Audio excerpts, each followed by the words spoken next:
And Satan is going to come in the near future. I'm telling you, it's the near future in my view. I'm not a date setter, but I'm telling you, we could live to see it. We could just look what's happening in the world. Okay? And when he comes, he's going to come with some astounding light shows. Maybe it's called fire down from heaven, Revelation 13. But he's going to perform miracles, make it appear the dead have risen. I suspect he will shine in some way we can't figure out. But he will then use his methods of coercion and force. But he will do it crying with tears in his eyes, saying he only loves us. Just like an abusive husband, I only beat you because I love you.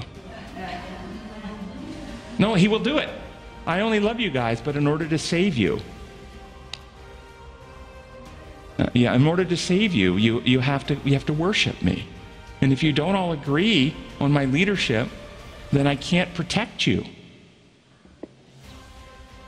And so some of you rebels, and he might do it directly. He might pawn it off on his sublings. He might pawn it off on the leadership of this world and say, hey, you know what? There's this galactic war going on. Some Adventists call it the cosmic conflict. Yeah, there's a galactic war going on. We've won in most sectors of the universe. This is the last sector, this spiral arm of the Milky Way, where there's still rebellion going on. And I've already defeated my enemies in the rest of the universe. But this section of the Milky Way, the enemy is coming, and he's coming to destroy this planet. What does the Bible teach Jesus is coming to do to the world as we know it? Destroy this planet. This planet is going to melt in fervent heat. Okay? And he's going to create a new one. But he leaves that part out, as he always, when he quotes scripture, he always leaves certain parts out. But we have an enemy coming to destroy the planet. And I'm here, and I've been fighting him for millennia. I've been fighting him for millennia. And according to galactic law, I cannot bring all of my technology and power and my armies to bear to protect you unless you as a planet agree. If there are dissenters among you, I'm sorry. You'll have to have a cohesive agreement to have me as your leader. And you can see how long would it take for the especially when he does a few miracles, unbelievable, beyond anything we can understand. How long do you think it would take for our current world leaders to be willing to imprison people who won't support that?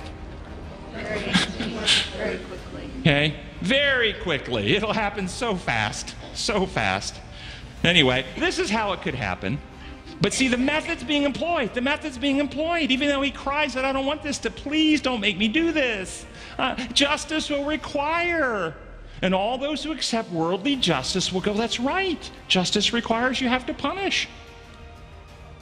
But under those who worship a Creator recognize no, justice doesn't have to inflict punishment. Justice heals and saves. And justice leaves those who won't accept remedy free to die of their condition. You see the same exact thing happening with COVID, folks. Those who don't practice God's methods are willing to force treatments upon people. Those who practice God's methods persuade in the most loving way possible what they think is the healthy avenue, but they leave people free. This is the way the Adventist health message has always worked historically. Here, smoking is dangerous for you. Don't smoke. Here are some 5-day plans. Here's this, here's that. But at the end of the day, if you want to smoke, we leave you free. We wouldn't lock you in prison if you smoke. Look at the corruption, the conditioning that's happening.